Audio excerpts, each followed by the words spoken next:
Hello, everyone. Thank you ever so much for joining this session today. And thanks an awful lot to LUPC and SUPC and all the teams for organising today and for organising it as a follow-up digital version. It's quite exciting. Hopefully, I'm not just speaking to no one. You can all hear me and see the slides that we're going to talk through today. So one of the things that I thought would be useful to start off with when we're talking about HEPA, just to look at some of the resources, the guidance, the learning and development opportunities, and also then to sort of finish off by looking at some of the really great collaborative work that's been going on as a response to the coronavirus and all of the great work that's happened with not just within HEPA and BUFDG, but also, great work that the UK Universities Purchasing Consortia have been doing more widely. So just to start off, I thought it would be worthwhile giving you a bit of a background on HEPA itself. So the organisation HEPA, that acronym stands for Higher Education Procurement Association, and it was set up in 2011 in response to the Diamond Report with three real, areas of focus. So I was looking at collaboration, behaviour, and data management. So in terms of HEPA's mission statement and scope, you can all see the slide, and I think in many ways a lot of the really key, elements of HEPA and its work is all around the achievement of value for money, efficiency and effectiveness. That's not just for individuals, but also the procurement function in higher education as a whole, and the wider sector. So if we just flick over to the next slide, thought it would be worthwhile just giving you an idea of HEPA's structure, so where it sits. So we mentioned an organisation called BUFDG and also some of our other sector organisations that we work very closely with. So HEPA is, we mentioned, is part of BUFDG or BUFDOG, whatever you want to call it. That's the British University Finance Directors Group. And BUFDOG and HEPA are part of PHES, PHES, that's Professional HE Services. In many ways, one of the great things about that is it means that we can work closely together with a number of our other sector organisations, which you can see listed on the slide there. So they range from AUD, so the Association of University Directors of Estates, who've been doing a lot of work with recently around estates and construction projects and so on, which we'll get onto more later. They're also looking at UHR, which is the HR arm of the professional services element of universities, as well as CHIA, which is the Council of Higher Education Internal Auditors, and HESPA as well, which is Higher Education Strategic Planners Association. So in terms of the governance of HEPA, it's directed by management boards, which is made up of both Bernard and Don from SUPC and LUPC. They are consortia representatives on the board, as well as all the heads of all of the other consortia as well in the UK. The chair of the board is Martin Riddleson. He's a finance director. Actually, no, he is, I need to update that slide. He's a chief operating officer now at University of Leicester. And the deputy chair is Veronica Daly, who's the chief procurement officer at King's College London. Just switch to the next slide. So what we thought we'd do is give you an overview of the resources that are available. So the next few slides will look at HEPA's resources, some of the guidance that we have. They'll look in detail at the e-learning offering that we have as well. And then we'll finish off by just focusing in on some of the coronavirus resources to bring to your attention and for those of your teams as well. So I think that the first thing to note about the resources that HEPA has is they've been developed for all of us, really, right the way through from heads of procurement all the way through to apprentices. And there really is something for everyone, I think. So we'll come on to the e-learning a bit more later, but the first thing to, I guess, sort of bring to your attention, looking at this slide, is the discussion boards where you as HEPA members can go and you can start a discussion, you can respond to a discussion, and you can get involved with colleagues across the sector in a very easy digital way. I think that there's a whole host of really valuable discussions that go on those boards, all the way through from the sharing of specifications, if you've got a procurement coming up, right the way through to some more, I guess, detailed and technical questions around responsible procurement, but there's a lot as well, in terms of fraud, and some more specialist areas as well, such as areas around libraries and procurement there. So it's really well worth, if you've not had a look on the discussion boards recently, going and having a look and having a little poke around. One of the other things that HEPA does is, in fact, one of its main focuses when we're not in lockdown, is face-to-face training around the United Kingdom. We'll come on to the Learning and Development Group in a bit more detail later, but suffice to say, for the moment, well, the vast majority of our face-to-face training has been postponed, and we're looking at what we can do in terms of digital solutions and time-to-talk sessions, which we'll come on to again a little bit later. Just to finish up a couple of the other resources that HEPA looks after, so that's the Proc HE coding schema and the Procurement Value Survey, so PVS as well, which I'm just in the process of finishing up the report for the last year on that one. Just to mention a couple of subgroups that are really important, and I think the message with these subgroups really, so that's both the Responsible Procurement Group and the Learning and Development Group, which are on the right-hand side of your slide there. The message really is, please, if you've got expertise or people in your team, or indeed people outside your team, perhaps in the States or ICT have expertise in these areas, please do get them involved. We're really keen to sort of hear from people with expertise in these areas. So the first group to mention, that's been running for a couple of years now, and is chaired by Kevin Casey, Head of Procurement at Manchester University, is the Responsible Procurement Group. So the aim of the Responsible Procurement Group is really to progress the agenda and move the agenda forwards for responsible procurement across the sector.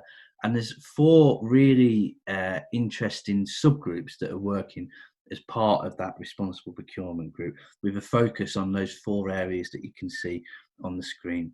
So there's plastics and packaging, social value, human rights, as well as climate change and carbon reduction. The consortia, again, we talk about collaboration, have been very involved and put a lot of expertise into all of these subgroups. And the other thing to mention is as well that we're working with people beyond procurement sector. So we mentioned AUD in the previous slide, the Association of University Directors of Estates. They're very heavily involved in the work here, as well as people at EAUC from a sustainability point of view. The second subgroup is the Learning and Development Group, which is again made up of representatives from the consortia, as well as regional representatives from the HEPA regions. And that group looks to, again, set the agenda for learning and development going forwards. We've got some really great ideas in the pipeline there. They're all on the HEPA website. I guess, as we mentioned, a lot of the face-to-face learning development we've had to I guess postpone in many ways because of the current situation. But there's a pipeline there, and the key message there is, please, if there is learning and development needs that you have as a procurement professional in the sector, please let us know so we can feed it into that group and move that agenda forward. Just to finish up, and then this nicely sort of moves into the next slide as well, in terms of some of the guidance that HEPA has. All of this is available on our website. We have guidance in terms of GDPR, universities, contracting authorities, Brexit, and again, we'll come on to coronavirus a little bit later. So looking at guidance more, I guess, in depth here, we've got a little screenshot of the HEPA website there.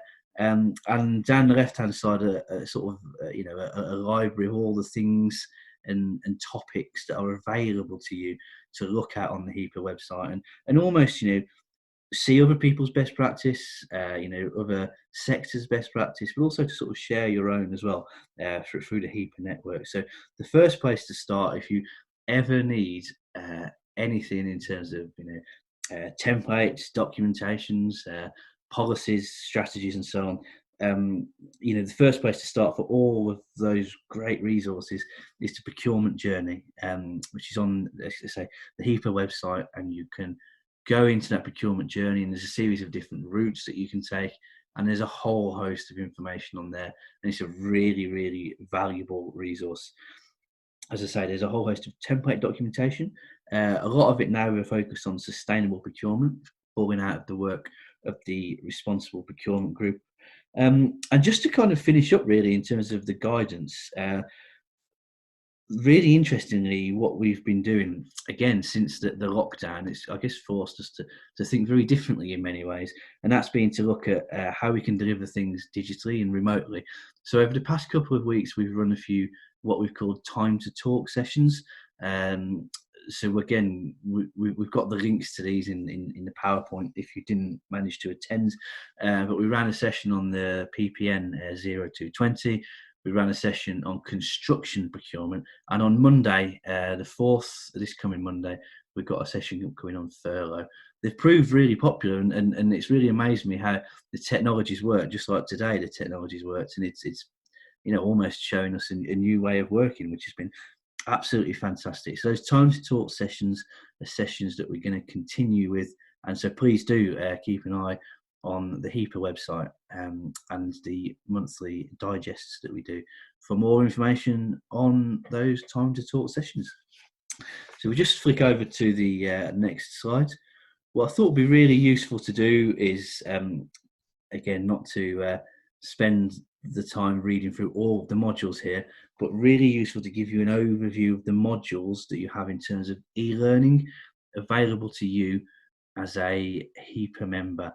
I should say at this point that these modules, all of those HEPA modules there, down the left-hand side, as well as those compliance modules, they're available to you as a HEPA member, so as a higher education procurement professional, free of charge. All of your HEPA resources that we've mentioned before, as well as this e-learning, that's covered as part of your subscription to BUFDG, which comes out of your finance director generally, and they'll cover that off. So effectively, I think what we're saying here is you get an awful lot of resources and an awful lot of e-learning modules here. As part of that subscription, it's all covered off. So if you want to access it at any time, after this webinar, maybe not after this webinar because there's another one after it, but after that webinar later on today, please do take a look at these e-learning modules. I think that the other thing, just while we're talking about that, is a huge amount of credit has to go to Emma Keenan, who put in so much effort and time and expertise into developing not just these e-learning modules, but the resources that we mentioned earlier as well. So just to finish up on this slide, looking at those BUFDG Pro modules, that's contract management, category management, specification writing, and advanced sustainable procurement. They are available as part of the BuffDog Pro subscription, which is a small top-up subscription on top of that BuffDog subscription that we mentioned earlier. And what we're actually doing at the moment is we recognise that there's a lot of fellow professionals out there in the finance community more widely who at the moment, if they're working from home, might not have I guess a whole host of work on at the moment, whereas there's others who do have an awful lot of work. But for those people who've got a little bit more free time, we're actually running an e-learning competition. There's more details on the HEPA and BuffDog website, but if you fancy maybe winning yourself a John Lewis voucher, check out the details on the HEPA website of the e-learning competition, and that's a great little tagline there: on your marks, get set, learn. So moving on to the next slides, we thought it was worthwhile really just to sort of round up really all of the resources that we have in HEPA, as part of HEPA, but a huge amount of this work has been done by our colleagues in BUFDG, and also an absolutely mammoth amount of work has been done by our colleagues in the purchasing consortia as well, so UK UPC. So the first thing to know, again, all the links are here, so if you can click them through, you'll be able to go directly to the pages where they are on the HEPA website. The first thing to note is an absolutely fantastic piece of work that the purchasing consortia have done around the supplier impact analysis as a result of coronavirus. A very similar piece of work was done, and again, it was an absolutely fantastic piece of work on Brexit as well. So if you're looking at your supply chains, please do take the time to download that spreadsheet. It's a really brilliant resource, an absolutely fantastic piece of work. The second bullet point is just to highlight as we mentioned earlier on in the presentation, some of our time to talk sessions that we've held to date. So the first one, looking at supply relief due to COVID-19, there's a link there. The second one looked at construction contracts. As we said earlier, there's a link to you to book if you want to, looking at furlough with James from Clyde & Co on Monday, which will be a really interesting session. I think that really, again, the message in many ways as we've been through these slides has been, if you've got items that you'd like to see included, if there's resources, if there's learning and development opportunities, or specific guidance you're after, please get in touch. But particularly for these time to talk sessions, if you've not dialed into one yet, it's just for 30 minutes Monday morning. It's a really good way to spend 30 minutes. I think, and you'll hopefully come away. We've been learning a lot, and I think the message there is really, if there's any subjects that you'd like to see covered, please let us know. We're going to work to get some more of those in the diary, as they've proved very popular.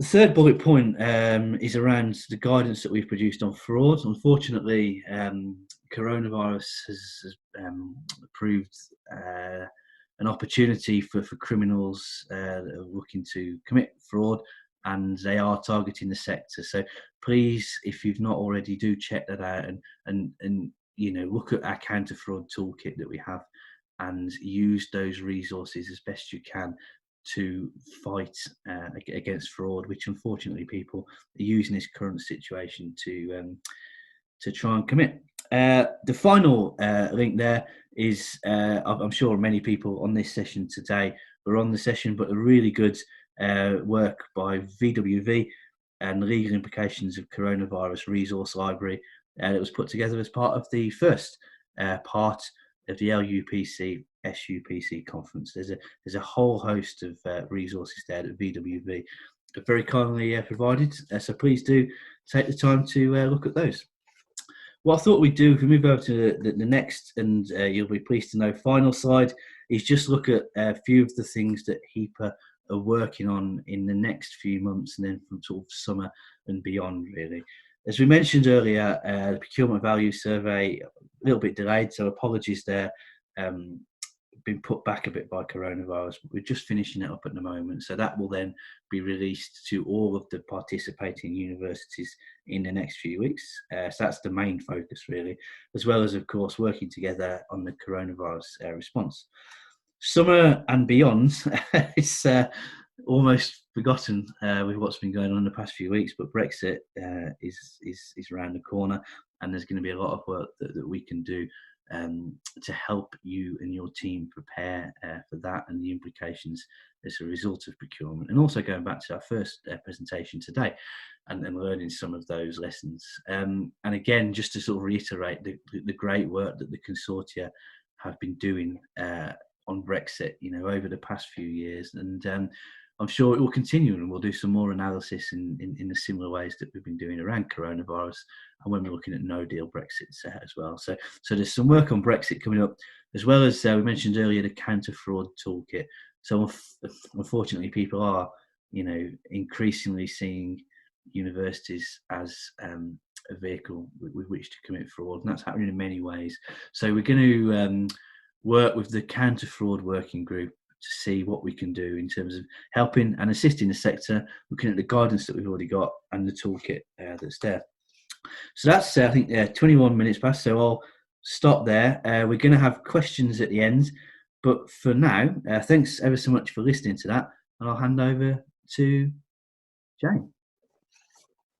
Thanks, Ash. Hi, everyone. Thanks for joining. I'm going to be delivering this session called Getting the Most from Framework Agreements During COVID-19. I normally do this session at conference and on new member induction day. So it's normally quite an entry-level set of slides. So there'll be a lot of information that you already know.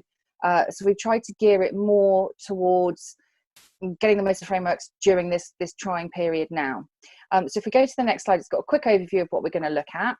I'm not going to read them out because you can all read. What's a framework agreement? We'll look at resources, opportunities to get involved with them. We've obviously got the Q&A at the end. So let's get going. Okay, so what's a framework? The definition at the top is the agreement between one or more contracting authorities and one or more economic operators, the purpose of which is to award a contract over a particular period of time. So the frameworks that we award are all OG compliant according to the PCR 2015. Frameworks have a maximum 4-year term.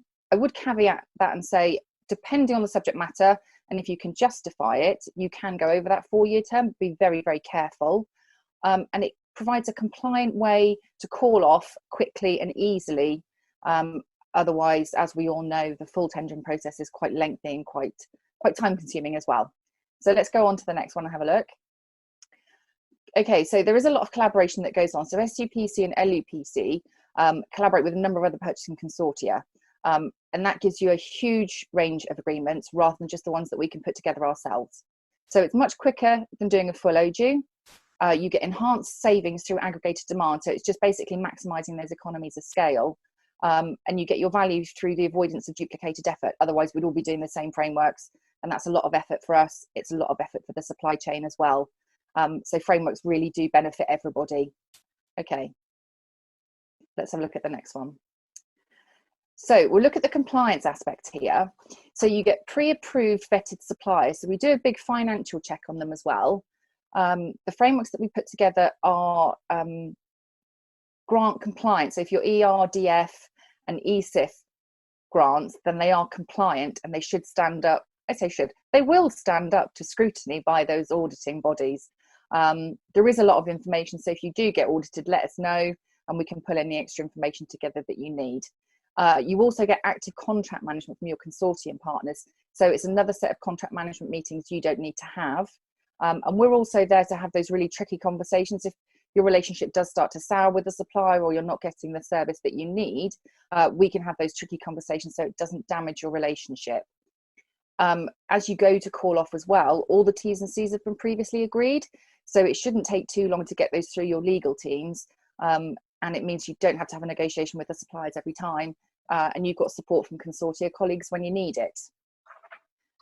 So here's the COVID slide. What are your considerations right now? So think about asking for business continuity plans. Look at financial performance. Look just beyond the credit ratings. It's a tricky time. You might want to ask for some open book accounting with them, and you might want to look at that going forwards. But do remember that you've got consortium support still available. SUPC are operating at full strength. And don't forget to look at the buyer's guide. That will be a running theme of this presentation. Some of you I know will have sat through it already. So do look for the buyer's guide. There is a lot of information in those. So let's have a look at the next one. So choosing a framework. Where will you find a framework? You can find all of the higher education frameworks that we've put together, the consortia have put together for you on the HE contracts database. That contains all of the resources. And again, you can go to your consortia colleagues for help, or you can check the buyer's guide. There are lots of other frameworks out there. So look at CCS. They are quite cumbersome and quite bulky to use. Ours are less so, which is good. And then look at other authorities like SCAPE if you're in construction, and lots of the other contracting authorities, CPC, ESPO, things like that. But use ours first because they're the best. Okay, Grace, next one. So when you go to HE contracts, you'll be able to click on a button called the agreement snapshot. It gives you a quick overview, the average savings you can expect, benefits of the framework, suppliers on the framework, and a quick overview of the responsible procurement aspects that were considered as well.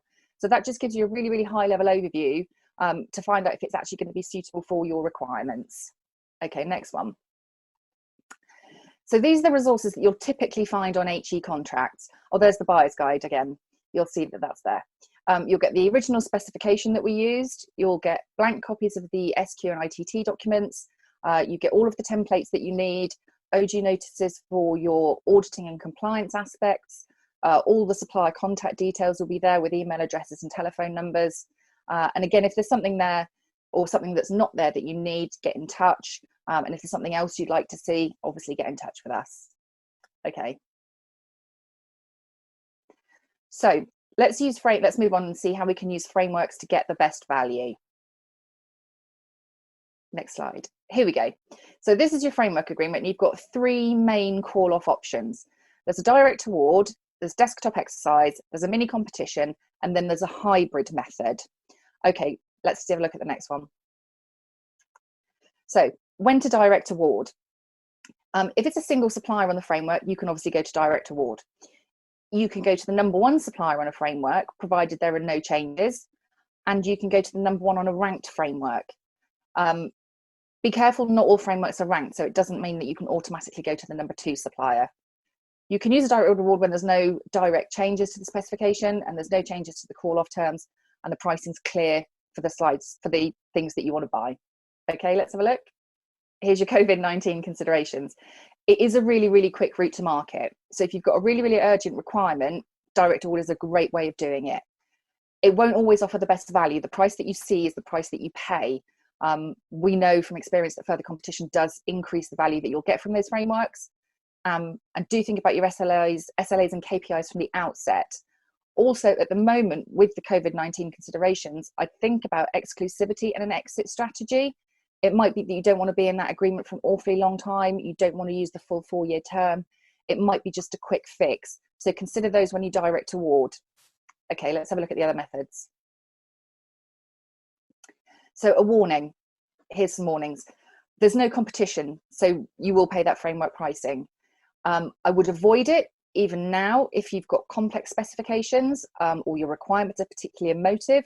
Travel is one of those areas, although no one's traveling, so probably shouldn't be a problem right now. And avoid where pricing is particularly dynamic, or if it's the exchange rates fluctuate a lot. So just be careful of those things. Okay, next slide. So a desktop exercise is very similar to the direct award in that you have to keep the specification the same. You can't make any changes to the call-off terms, but you may want to change the original weightings that we put in the tender to either increase the price elements or increase your responsible procurement requirements, or just align it more to your institution goals. Let's have a look at the next one. So your considerations here are, again, it's a really, really quick route to market. You sometimes can, on some of the desktop calculators, put price in, and that will again adjust who comes out on number one for you to award to that supplier.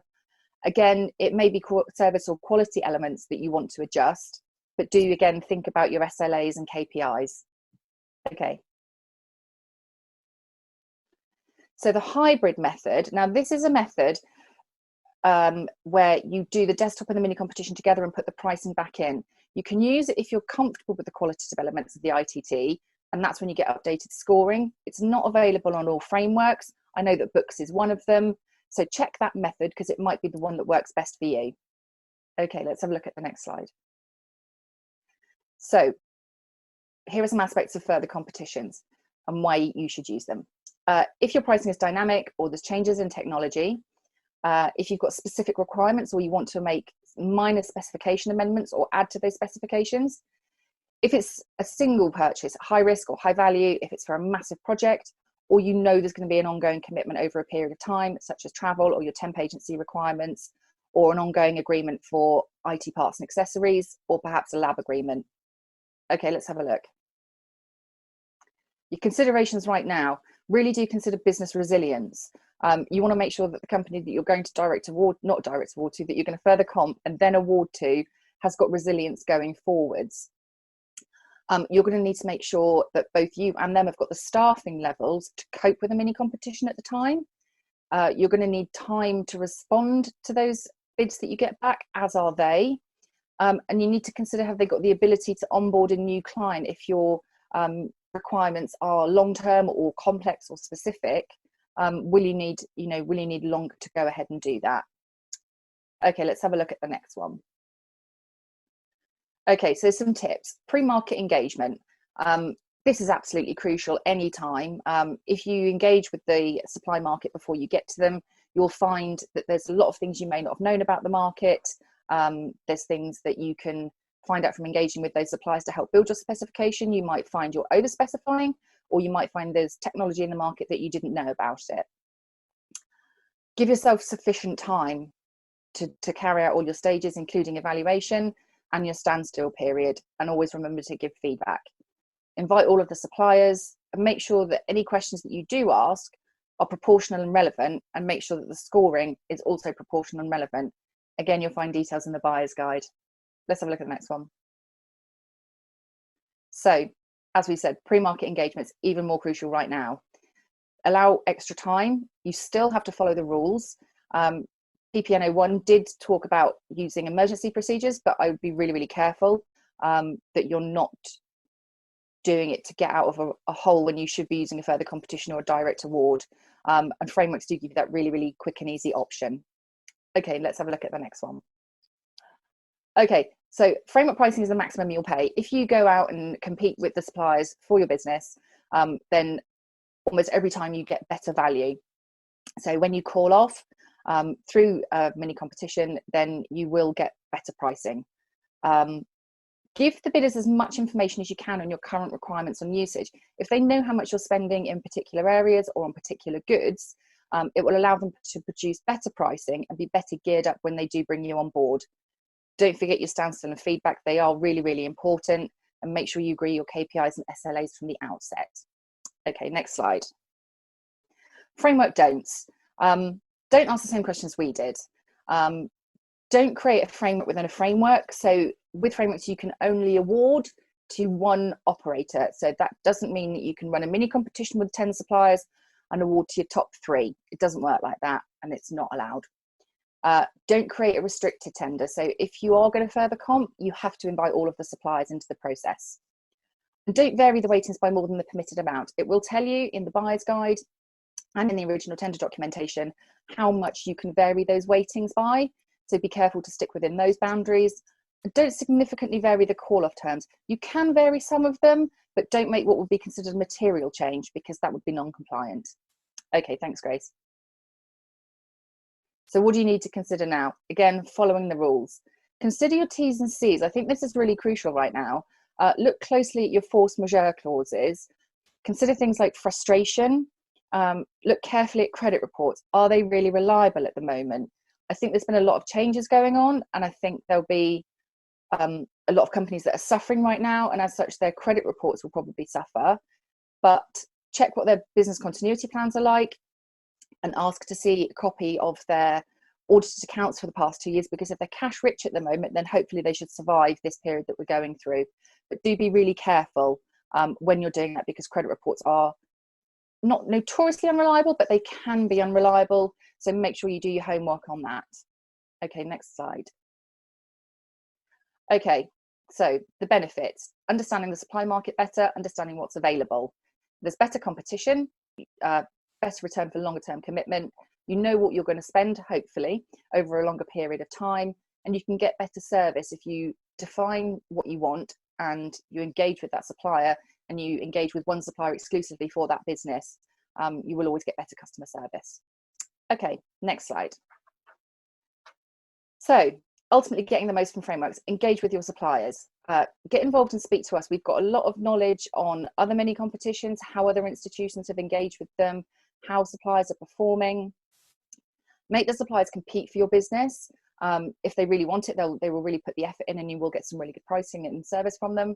And use all of the resources available to you. So it's all of the documentation on HEC, could be speaking to colleagues, could be speaking to consortia colleagues, or other institution colleagues that you know. Okay, let's have a look at the next one. Here we go. So speak with consortium colleagues, speak with colleagues at other institutions, manage expectations internally about how long the process is likely to take. A mini competition that may have taken you 6 or 8 weeks before may take substantially longer this time. So make sure you've managed the expectations of your internal stakeholders, manage the expectations about the service you might realistically receive at the moment. Are the bid writers going to have been furloughed? Are the people who are going to do your onboarding furloughed? Make sure you've given the suppliers extra time in case they need to pull somebody back in, and make sure they can actually service your requirements at the time. Okay. So then let's go back. Let's look at the buyer's guide. Okay, Grace? Again, look at the buyer's guide. I told you it was a theme. So how can you get involved?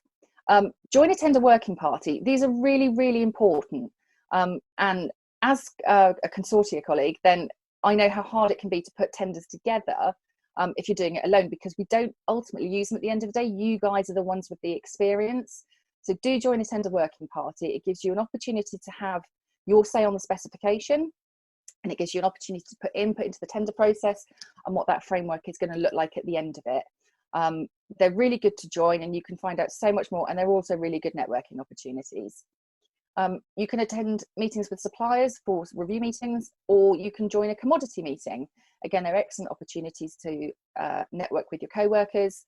You can get updates. There's usually industry speakers at those commodity group meetings, so they're really good. Surveys and discussion boards. So there's the HEPA discussion board that I think Ash touched on. And before we go into supplier review meetings, we usually send a survey out to find out how your suppliers are performing. And they tend to be not so well filled out, or not filled out at all, or people just use it for a general whine and a moan. So if you are getting good service, please let us know. If you're getting poor service, also please let us know, but be constructive with it as well. It's really difficult to feedback no feedback to our suppliers. Okay, next one, Grace. So, oh, that moves, I didn't know that. Any questions? I think that's probably the end of my section, so we'll go over to the questions and answers that Marion's been looking after. Fabulous. Thanks so much, Jane, and I'll welcome Ash back as well. I'm just going to start off actually with a few sort of practical questions about member access across the sector to HEPA. So Ash, we're just wondering if you can confirm that organisations outside of England, for example, the Scottish and the Welsh consortia, have access to those resources. Absolutely. So all higher education institutions have access to HEPA. So in Scotland, I think that I answered the question on the computer, so sorry about that. No worries. I was supposed to do it live, so my apologies there. But the answer to the question is yes, you absolutely can access all of this in Scotland. Following on from that, Angus at APUC is on our board, as well as George Sked from Edinburgh is on the HEPA board as well. So Scotland is very much representative. As of course, back to Wales as well. Yeah, we work with Howard and Georgia there, and access is available to absolutely everyone. Fabulous. And then another practical question and follow-up to that is, can individuals access things like the e-modules in one-off pieces? Can they access slides individually, or is it part of a bigger package? So it is part of a bigger package, the e-learning. It's not done on PowerPoint, so they're not slides. They're a piece of software called Articulate Storyline. If you do want it standalone though, we can do that, and I think it's Moodle plugins that we can offer, but that's getting a little bit beyond my technical capability. But please get in touch if you want a particular module for your institution, and we can sort that out with the guys back at HQ. Fabulous. There's a few questions that are coming up too. I'm gonna pull it up from the list because I think it's relevant. Around how is HEPA working with the non-procurement staff at universities? So for example, HR directors, estates directors, to make sure that the HEPA learning is really cascaded down through an organization. So my colleague, that's done at the BUFDG level, and my colleague Rachel, she's our learning development manager for BUFDG as a whole. And she works obviously with UHR, but more specifically with learning development teams in universities to push those L&D modules. Because for them, for those L&D professionals in universities, I would say this, but please do ask your L&D colleagues, and I'm sure they'll back it up. But for what they get, it really doesn't cost a lot compared to what third parties might charge you. So yeah, Rachel is very much on that. And the other thing to mention is as well, directors, so perhaps your finance director, they can look at there's dashboards available for them to look at completion rates and all sorts, and indeed some of those modules, the compliance ones, so things like perhaps the counter fraud modules and the criminal finance act modules, they can be mandated in a lot of universities to actually mandate them to their staff as a compliance piece. And again, all of the tracking information in terms of who's completed it is available in the back end as well. Fabulous, perfect. And one commenter has just mentioned, which is a really good point. Are managers able to recommend that people do these kinds of things if they've been furloughed, so they can kind of maintain their personal and professional development while perhaps not carrying on with their business as usual activity? Absolutely, you can access HEPA as long as you've got your username and password. You do it on your mobile phone or your home computer.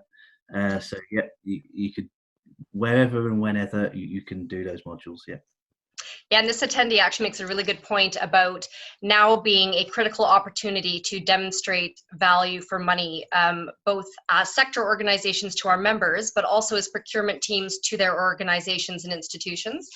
And so, just mentioning a lot of the HEPA content does focus on efficiencies and delivering value for money, but it's a good point to raise for sure. Yep. I'm going to hop now over, if I can, to a few questions pertinent to Jayne's part of the presentation around frameworks. So one of our attendees asks, I'm running a further competition via a framework. Now during the pandemic, do I have to use the call-off options as they are, or can I direct award to any supplier? You have to follow the regulations as they are. The regulations haven't changed because we're in pandemic. If you direct award to any supplier, it's technically not compliant. So I would thoroughly recommend you either direct award to the number one supplier, you look at the desktop calculator to see if you can adjust the weightings, or you run that mini competition. The mini competition doesn't have to be that onerous. You can do them quite quickly depending on what you want to find out and what you want answering. If it's any minor tweaks to the specification, or you just want to let the suppliers know what your business is worth so they can improve their pricing, you can usually turn those around quite quickly. But no, the regulations haven't changed. You can't direct award to whoever you want. Right. Sorry. Okay. And I know we've had a few sessions on, extreme measures and things like that through webinars at various times. So probably, worth consulting the lawyers on some of those questions if you have anything urgent, I would think. Oh yeah, absolutely. Yeah. Perfect. Okay, and another framework related question. If an individual has a framework due to expire within 3 months, can they still use a current framework to procure through, even if they want to extend the period for, say, a few years or something like that? Yes, you can.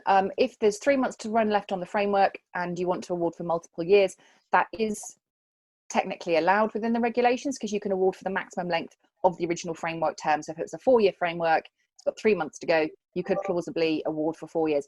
It's not great practice. While we say that we will offer support for frameworks, if we've got other frameworks to focus on and new sets of suppliers, you may not get the support from the suppliers that you want either if they didn't make it onto the new framework. And also, as frameworks come to the end of term, we go through quite a rigorous process during the tender working party phase and during the strategy phase to find out what's new in the market, to find out if there's any technological improvements, find extra efficiencies and things like that. So you run the risk of paying more for something that isn't up to date either. So if you can hang on or just award for maybe a year just to tide you over, I would recommend doing that rather than going in for a full 4 years. And I would think there's probably lots of institutions that are in a situation where that's becoming a bit of a challenge for them. Yeah. On a sort of related note, talking about mini competitions and what might happen there, one of our attendees has asked, if a supplier is expecting to conduct a mini competition, will they not, if I'm reading the question properly, will they not have perhaps increase their pricing at the framework level in anticipation that they're going to have to become more competitive at the mini competition level? Do you agree that that's what happens? I don't think so, no, because when we compete them, when we do the full ITT, if they put in inflated pricing, knowing they're going to be pushed down at mini competition stage, they run the risk of completely excluding themselves on price, which we have seen in a couple of occasions, that suppliers have gone in quite high, knowing that mini competitions take place, and then they haven't made it onto the framework at all. So no, they are competitive. You can get better value by using a mini competition. So they're not artificially inflated because those suppliers don't get on the frameworks, because there's some suppliers out there and some businesses who are really, really keen for the work and go in really, really quite competitive at ITT stage. Good, that's very helpful, thank you.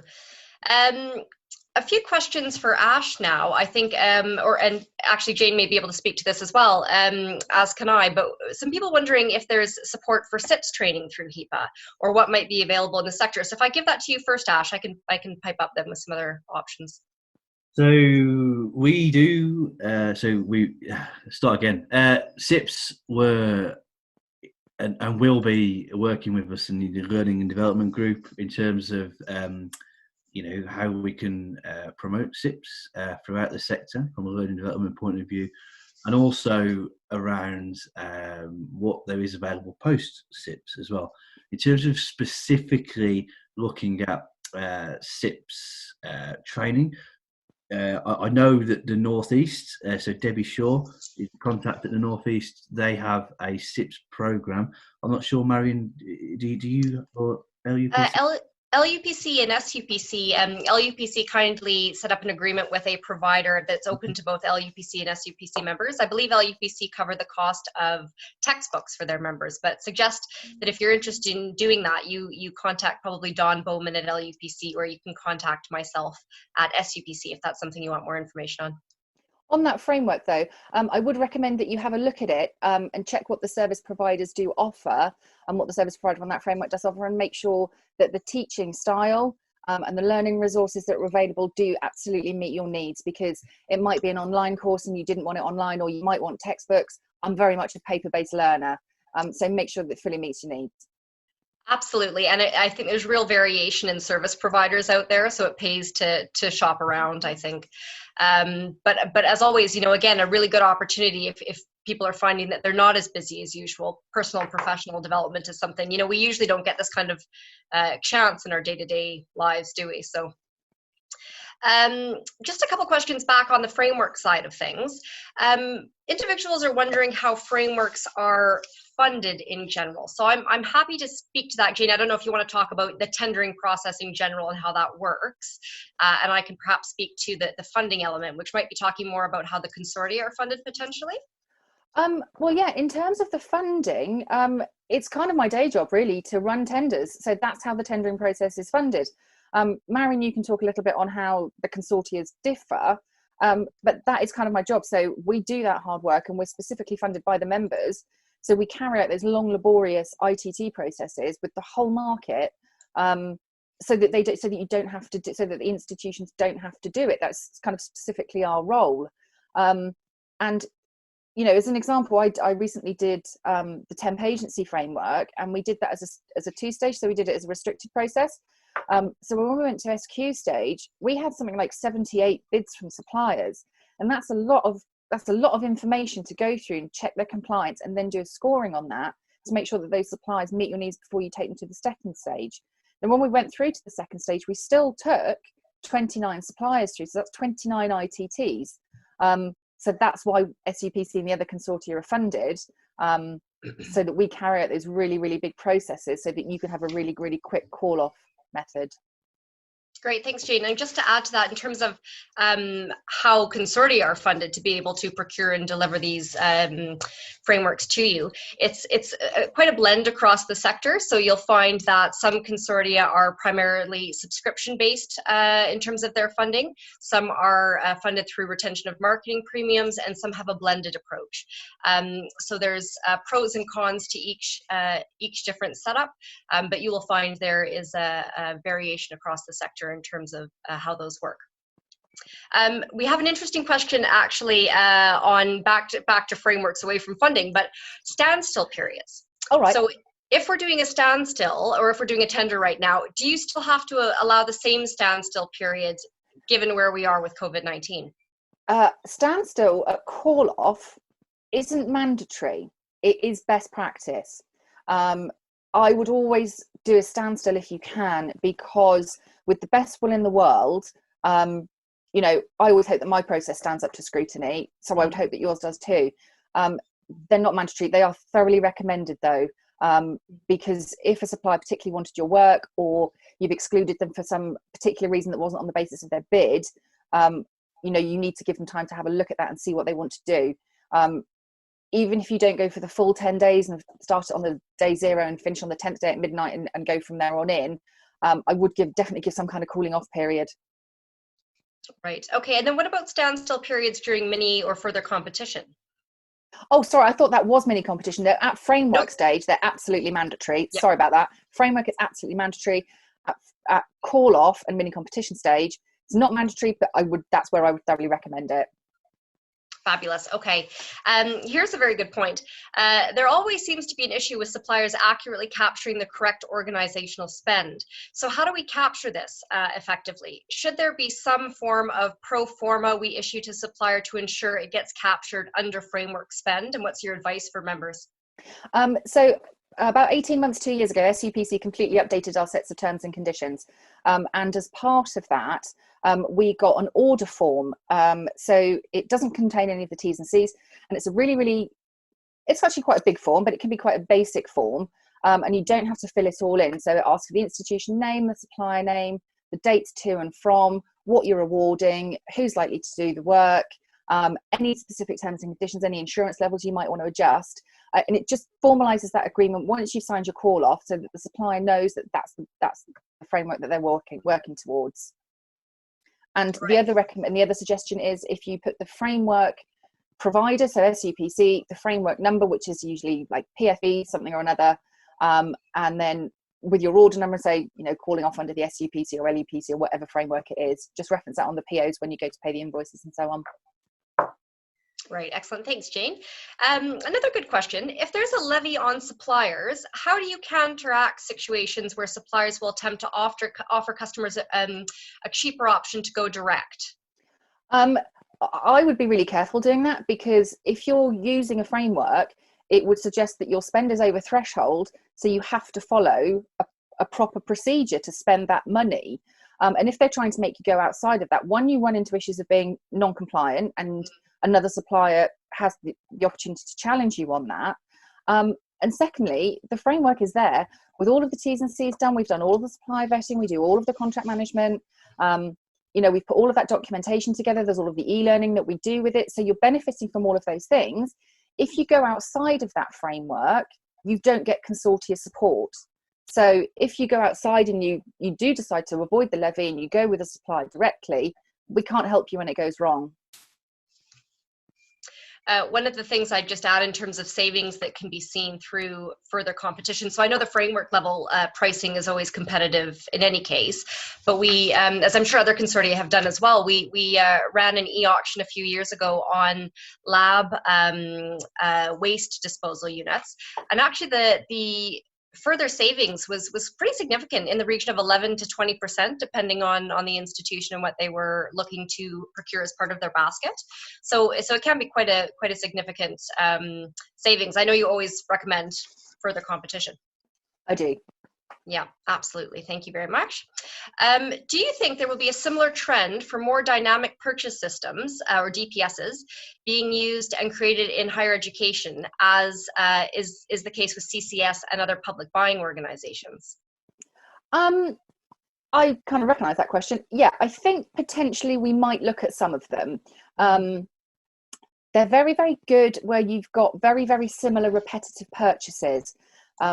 So if you're continually going to call off, or something changes, DPSs can be really good for that. I think, having done a little bit of background reading, and I'm no expert, and there was a session back at COOP actually that I think the Northeast put together, that gives you some background on when DPSs are really useful and when they're not. At framework level, because we try to capture so much for our members in one framework, they tend not to be useful, because they're very, very fixed, the specifications on DPSs. So I don't know if we will, going forwards, for much, much smaller areas where specifications are less, I guess, dynamic, less strict, or where they're very, very similar repeatedly. I think there is space for them there. But I think we have to be really careful doing them, because we could capture so much, and the administration behind them in terms of getting suppliers onboarded within the 10 or 14 days that you have to put on them to get them through that stage. I'd worry that we'd end up being non-compliant because we couldn't bring enough suppliers on board, or conversely, we'd end up with so many suppliers on board if we did cope with it, that you wouldn't be able to run a mini competition decently, because you'd still then have to go and approach 80 suppliers. So I think they have their place. I think maybe, conference next year or over the summer, we might explore that in more detail if people are interested. Yeah, absolutely. I'm going to bring things back quickly to the SIPS question. Somebody quite rightly pointed out that SIPS exams have been cancelled, and I know we have a few team members within the SUPC team that are quite gutted because they were really looking forward to moving forward with that. But one of our attendees has asked, do any of the purchasing consortia have negotiated SIPS membership fees that can be accessed by members? My understanding is no, although universities sort of it's at a university's discretion in terms of whether they would pay an individual SIPS fee. But Ash, do you have anything to add to that? That's on the agenda for when SIPs come to the Learning Development Group. Our initial discussions with SIPs are that I think we'll be able to get a better rate for new members. I don't think that SIPs will extend that to people renewing. I think that's where we're at. But when we meet with the L&D group, it's one of the things we're going to discuss. It's a bit like phone contracts, is it? You're rewarded if you're a new customer. I don't think SIPs would like to be. Yeah. Okay. Well, we'll continue to lobby on your behalf, members. A final question, I think, before we wrap up for the day. We just have a couple minutes left, and it's asking, are consortia looking at how we can support the return to work supplies needed by members for when they get back to some sort of normal? So this person is thinking about finding suppliers to provide face masks, hand sanitizer, gloves. Jayne, do you want me to speak about this from the SUPC perspective and our awareness of the NHS supply chain, or would you like to pick that up? Well, I mean, I think in terms of returning to work, I mean, there is a PPI framework there. They are probably a little stretched at the moment, but I think if you are going to return to work, explore a framework option because it will be quick and you can direct towards. So you can, run your mini competition and let the suppliers know how many of each item you think you're going to need, and they can come back with pricing and availability, and that would probably be a really quick and easy way of scoping the market out. I think it's going to be quite interesting. There's a few individuals across the consortia who have been sort of seconded to help the government initiative in securing PPE from suppliers through to the NHS supply chain. So in our organization, I'll just speak from our experience, Danny Sweeney is working with well over, I think, 3,000 suppliers now. She manages a team to assess whether or not equipment meets NHS specifications. And I would think for any foreseeable future that's going to be the priority. So I would imagine that there may not be a kind of move back to normal until supply chains are more stable, and those that have immediate needs have had those addressed. But in terms of kind of thinking of it about universities in general and how they'll respond to the new normal, on the SUMS consulting side of our business, we've been doing some research on opportunities really that come out of this situation and how universities will need to adapt to that. So one of the things we can certainly look at exploring more is particular supply chain issues and what's going to happen with those. But happy to distribute initial research to members on how professional services across universities are responding thus far. Excellent. I think we may have one more question regarding PPE. So let me just have a quick look at that. I think it's an update from Don. Yeah, absolutely. So Dawn mentioned at the beginning of today, for those who weren't with us, that UK UPC consortia across the UK are working together to identify opportunities to support PPE supply, and working with both framework suppliers and perhaps those that may be in Danny's case outside of the framework area. So it's certainly a coordinated national effort, and it's been really actually reaffirming to see how so many people are really dedicating themselves to trying to support universities. I chatted with one head of procurement who has been not officially seconded, but she's supporting her local NHS hospital and that director of procurement, and has then gone out to her staff to see who can support the hospital, which consortia staff may be available to support the hospital. So it's really been a team effort across the sector. One final question. Oh, this is great. This will come back to the SIPS inquiry for folks. So CCS, when Helen Baker, one of our attendees, has said CCS have a special £5 deal to access with SIPS ethics modules and certificate. So someone who was not on SIPS did that. So I suppose it's worth taking a look at the SIPS website and seeing what kind of deals you might be able to garner at this point. So with that, I think we've answered today's questions. Please, I would encourage you to complete the survey you'll get early tomorrow morning on today's session and the sessions as a whole. We'd really value your feedback about what you want to see in the future. LUPC and SUPC are committed to working as much as we can to continue to bring events and content to you. So your ideas are most welcome.